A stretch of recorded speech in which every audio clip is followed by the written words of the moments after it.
우리 안에 있는 영적인 불, 그 열정을 처음 만들어내는 것보다 더 어려운 게 뭔지 아세요? 바로 그 불을 계속해서 활활 타오르게 하는 겁니다. 오늘 불을 지켜라 라는 이 강력한 비유를 가지고 어떻게 그럴 수 있는지 한번 같이 파헤쳐보죠. 혹시 이런 말 해보거나 들어본 적 없으세요? 아, 나도 진짜 뜨거웠던 때가 있었는데 기도가 막 터져나오고 말씀 한 구절 한 구절이 꿀처럼 달았던 바로 그 순간. 네, 맞아요. 우리 모두에겐 그런 소중한 기억, 은혜 받았던 때가 있죠. 근데 이야기는 여기서 끝나지 않아요. 중요한 건 뭐냐면요. 성경은 우리의 빛나는 과거를 묻지 않는다는 거예요. 바로 오늘을 묻습니다. 지금 이 순간 당신의 불은 여전히 타고 있나요? 바로 이 지점에서 문제의 핵심이 드러나요. 우리의 진짜 영적 싸움은요, 어떻게든 불을 한번 피워보는 게 아니에요. 진짜 도전은 이미 받은 그 불을 꺼뜨리지 않고 계속 꾸준히 지켜나가는 것, 바로 이겁니다. 생각해보세요. 하나님이 우리한테 가끔 한 번씩 뜨거워져 봐 라고 하셨을까요? 아니죠. 명령은 아주 명확합니다. 항상 꺼지지 않게 하라. 이건 뭐냐면 반짝하는 감정의 불꽃놀이가 아니라 꾸준히 타오르는 상태를 유지하라는 거예요. 자, 그렇다면 우리가 이렇게 지켜내야 하는 불, 이 불은 도대체 어디서부터 오는 걸까요? 먼저 그 뿌리, 그 근원부터 한번 따라가 보시죠. 여기서 정말 중요한 사실이 하나 있습니다. 이 불은요, 우리가 아무리 애쓴다고 해서 만들어낼 수 있는 게 아니라는 거예요. 성경 레위기를 보면 제단의 첫 불은 사람이 붙인 게 아니었거든요. 하늘에서 직접 내려왔습니다. 이건 처음부터 끝까지 선물이라는 뜻이죠. 그래서 우리가 이걸 명확히 구분해야 해요. 하나님의 불이라는 건 그냥 막 뜨거워지는 감정이나 일시적인 열광 상태가 아닙니다. 그건 살아계신 하나님의 임재 그 자체이고요. 우리 안에 있는 영적인 생명을 의미해요. 이 차이를 아는 게 정말 핵심입니다. 좋아요.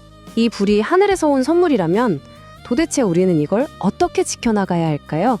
이제 그 구체적인 방법을 한번 알아보겠습니다. 핵심은 의외로 간단합니다.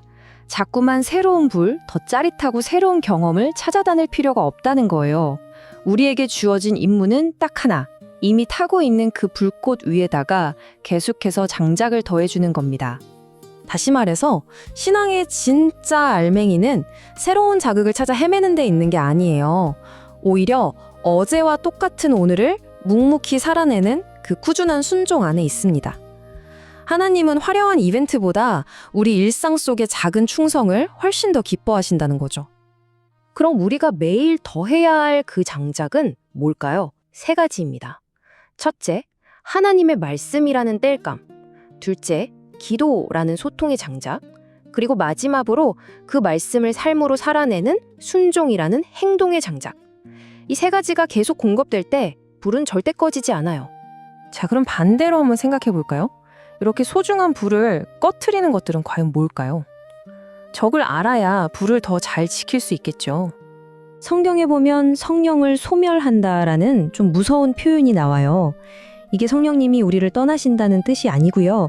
우리 삶 속에서 그분의 영향력과 활동을 우리가 마치 불 끄듯이 꺼버리는 행동을 말하는 겁니다. 정말 신박한 경고죠. 그럼 무엇이 이 불을 끌까요? 첫째, 하나님의 임재에 대한 무관심. 둘째, 알면서도 그냥 무시해버리는 불순종. 그리고 셋째, 대화를 멈춰버리는 기도의 중단. 이 3가지가 바로 활활 타는 불 위에 찬물을 확 끼얹는 것과 같아요. 하지만 여기서 희망이 있습니다. 불이 약해지거나 거의 꺼져갈 때 그걸 다시 활활 살려낼 방법도 있다는 거예요. 그게 뭘까요? 바로 말씀과 기도입니다. 재밌죠? 불을 지키는 연료가 동시에 다시 불을 붙이는 점화장치도 되는 셈이에요. 자, 이제 가장 중요한 부분으로 넘어가 보겠습니다. 이 모든 원리들을 오늘이라는 내 하루의 삶에 어떻게 적용할 것인가 하는 문제죠. 우리가 뜨거운 영적 경험을 하고 나면 보통 엄청난 유혹이 닥칠 거라고 생각하잖아요. 근데요, 진짜 무서운 적은 그게 아니에요. 오히려 모든 게 서서히 시들해지고 무감각해지는 것, 바로 무뎌짐입니다. 열정이 식고 모든 게 그냥 그렇게 느껴지는 상태. 이게 가장 위험한 적이에요. 이 구절이 우리의 관점을 완전히 뒤집어 놓습니다. 새벽 기도 같은 경건의 시간이 하나님, 새로운 불을 주세요 라고 소리치는 시간이 아니라는 거예요. 오히려 오늘 하루 이미 주신 이 불을 제가 반드시 지켜내겠습니다 라고 결단하고 다짐하는 시간이라는 거죠. 그래서 진짜 중요한 건 뭐냐? 바로 오늘 당신이 하는 그 아주 작은 순종 하나. 그것이야말로 꺼져가는 불씨를 다시 살리고 활활 타오르는 불을 계속 지켜내는 가장 강력한 행동입니다.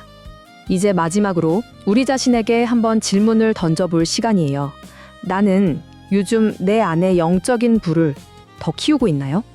아니면 그냥 식도록 내버려 두고 있나요? 한번 솔직하게 내 상태를 점검해 봤으면 좋겠습니다. 그리고 한 걸음만 더 나아가서 아주 구체적으로 무엇이 내 불을 꺼트리고 있는지 생각해 보는 거예요. 혹시 무관심인가요?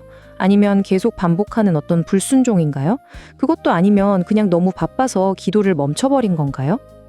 오늘 이 이야기의 결론은 바로 이것입니다. 너무 거창한 계획 세울 필요 없어요. 그냥 오늘 당신의 불 위에 나무 한 단만 더 얹으세요. 그게 말씀 한 구절을 읽는 것이던 1분 동안 짧게 기도하는 것이던 아주 작은 순종이던 바로 그 행동이 모든 것을 바꿀 겁니다.